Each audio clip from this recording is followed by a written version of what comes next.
Hey folks, it's Budget RC here. This is my debut video. I'm excited to finally be on YouTube and bring in some of my upgrades and some of my reviews to the RC community.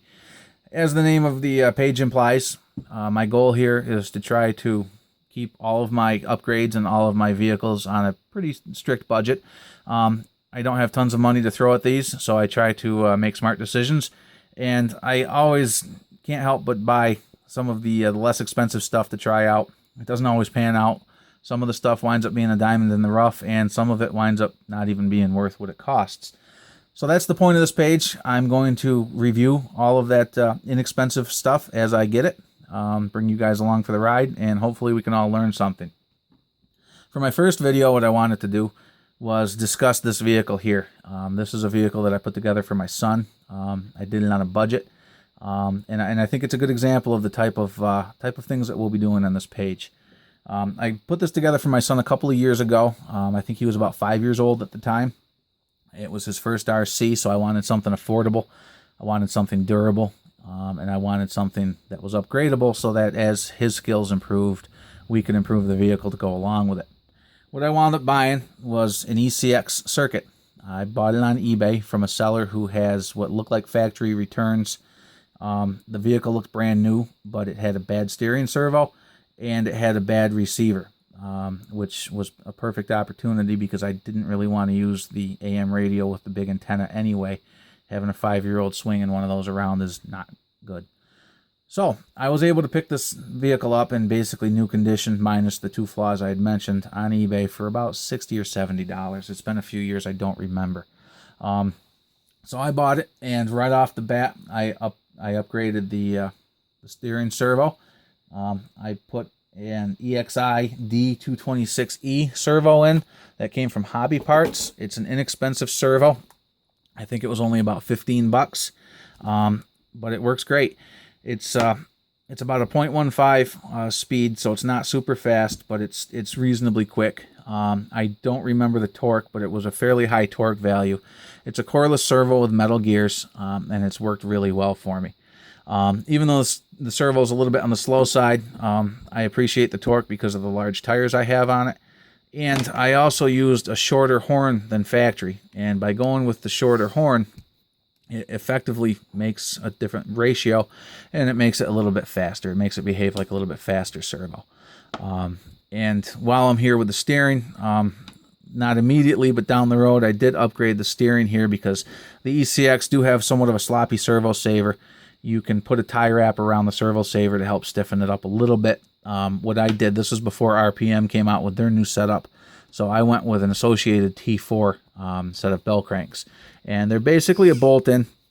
You have to use a combination of hardware that comes with the T4 bell cranks and the original ECX bell cranks, but it goes right in, with the exception, I don't know how well you can see, but right here, I can't see, but right here, you have to take my word for it, I've got a little plastic washer. And that little plastic washer is just to make sure that that stack takes up the right amount of space. Without that washer, I had some binding. Once I put that washer in, these bell cranks have been great. The steering on this thing works great, and I don't know if you can tell, but it's got a nice tight associated steering servo saver. It was a big improvement to the handling and steering on this vehicle. Other than that, when I first got this, we ran with the stock 20-turn motor that came with, and the factory brushed ESC. That worked great. My boy did run it through some water, and it smoked the ESC, so I put a $10 brushed speed control from Hobby King that was in there for a while. That worked great too. After a while, it just got to the point where he was ready for something a little bit faster. So what I did was to upgrade to this Hobby King X-Car Hobby Wing clone speed control. It's the 120 amp. Overall, I have mixed feelings about these. It's a decent speed control. This is the second one I've had in here. The first one stopped functioning properly. It seemed like the low voltage cutoff was kicking in a little too early, so I wasn't getting a full pack out of a run. So I put my spare one in. So far, this one's been working okay. I paired it with a Hobby King Trackstar 17.5 turn motor. Not super quick, but it was a nice upgrade from the brushed motor that was in here. It was just the right speed level for my boy. This thing would pop wheelies, but it still ran super cool, even driving it through our tall grass. It was really a perfect combination. The only real complaint that I have with the speed control was that if you run it sensorless, it has some quirky behavior. When you first pull your throttle, it'll take off easy, and then after, let's say, half a second, then it'll engage full throttle. And it didn't have anything to do with the punch control or the turbo timing, any of that. I changed all that, took all that out of it. It still exhibited the same behavior. On the forums, some folks said that they had the same problem when they started running censored. It made it go away. And sure enough, once I plugged in the sensor cable, it's been great. Moving on, some of the other changes I've made. I did upgrade the transmission to the metal gear set inside. Some people seem to do okay with the plastic ones. We didn't. My son actually stripped out the idler gear way back when he had the 20-turn motor. So we put the metal gear set in here. The only other problem that he was having consistently was with the drive shafts. And the drive shafts, the original first generation ECX drive shafts, were kind of notorious for this. But what would happen is they would pop out either at this U joint or the one down in this end. They would just come apart. And once they come apart, they weaken and they keep coming apart. So I upgraded to the Traxxas Stampede arms, or the Traxxas Stampede drive shafts. These things seem to work great. Again, we're not putting a ton of power to this, but they seem to be holding up well. I've got a set in my father's Ruckus as well. I've got a lot more power in his Ruckus, and again, as long as you run it on 2S, they seem to hold up great. And they're a very cheap, easy upgrade. Moving on, I guess while we're back here, the other issue that my son had a lot of was popping off a lot of the steering and camber links. The original ones were soft, but what would happen when he would hit things, they would pop off, and a couple times they popped off on both ends, so we lost them. After I lost a couple, what I decided to do was just go with something a little bit higher quality. On the back, I went with Traxxas camber links with the captured ends. You can see right here that it's got the screw that goes through so that they're captured. Those have been great. They basically bolted right on once I got the hardware for them. On the front, I wound up going with some associated parts instead. My rationale here was that I didn't want the captured end links because my son has a tendency to hit a lot of stuff. I still wanted that weak point, so I went with associated turnbuckles, and I don't remember the part numbers nor the lengths. If I come up with it, I'll add it at some point in the future. But I went with those and RPM ends and RPM ball studs. And this still gives us a fail-safe when he hits stuff. These still pop off.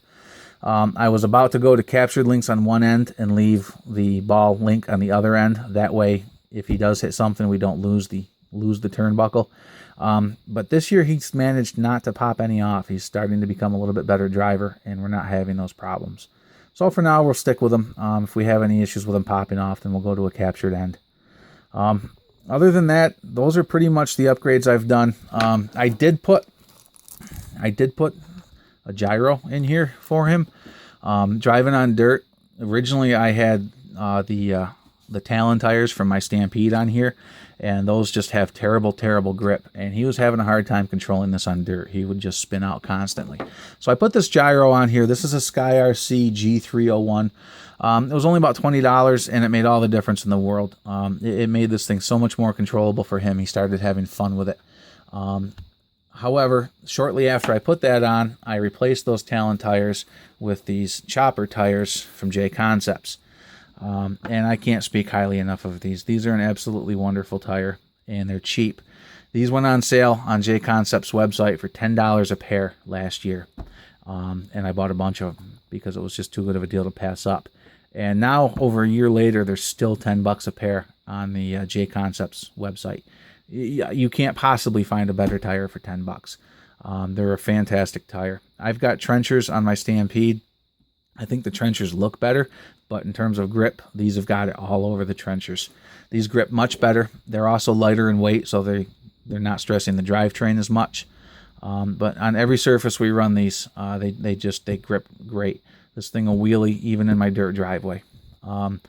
We've been running these for about a year now. You can see these are the back tires, and they still look brand new. And these are the soft compound. I bought soft and medium, and I'm still running the soft. There's the front tire. Here's the back tire. You can see it's basically still the same. I mean, there's no visible wear for $10 tires. You just can't beat it. I can't speak highly enough of these tires. The only other thing I wanted to mention was the controller. I went, like I said, when we bought this, it needed a controller. So what I went with was the Hobby King GT2B. It's only about a $25 controller. It's pretty basic. I'm sure everyone has seen these by now. It's got your steering and throttle trim. It's got your steering and your throttle reverse. It's pretty basic, but it does the job. It works well. It is a 3-channel.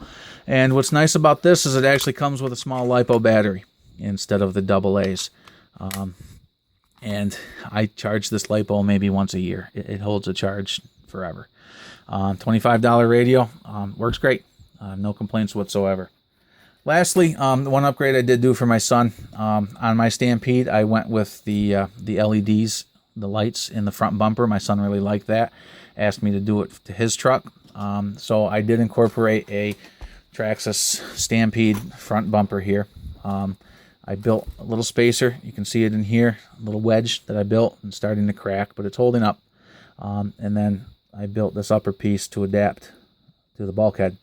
I used, this is HDPE plastic. It's a fancy term for a plastic cutting board from Walmart. They're cheap, they're durable, and they're real easy to work with. So as you can see, I cut that up and I adapted the Traxxas lights. Looks great with the batteries on. Wasn't a lot of money, and my boy loves it. So that's pretty much it with this vehicle. And I also put a J Concepts body on it. It's the Silverado stadium truck body. It's just like my full-size truck. My boy loves it. I fooled around a little bit with the paint job. Did some stuff that I've never done before. Doesn't really cost you a whole lot more to do a nice paint job. It's a fun way to customize your vehicle. And it came out great. It was an experiment, and it's probably time for a new one. You can see now this is broken here, and he's managed to crack it all through here, and up in here it's broken. So it's about time for a new one. But I don't think we're going to put quite so much effort into the new one until he gets to become a little bit better driver. One last thing I wanted to show. One thing that drives me nuts is when I take my bodies off, I lose my pins. So now I have this. All it is a couple of neodymium magnets super glued to the bottom, and it gives you a great place to stick your pins, and you don't lose them. So that's pretty much this vehicle in a nutshell. I think this vehicle is a good example of the type of budget builds you're going to see on here. I've got some great stuff coming up.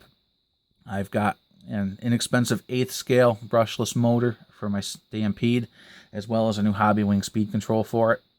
I'll be putting those in and giving a review on that hardware. I also have a new motor and speed control for this vehicle that I'm going to test out. Banggood has a 60 amp speed control with a 3650 4-pole sensorless motor. The combination is $40. It's cheap.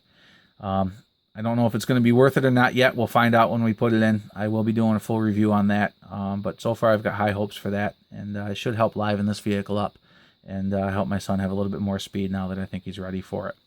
So in any case, I hope I didn't bore everybody. I hope folks enjoy this.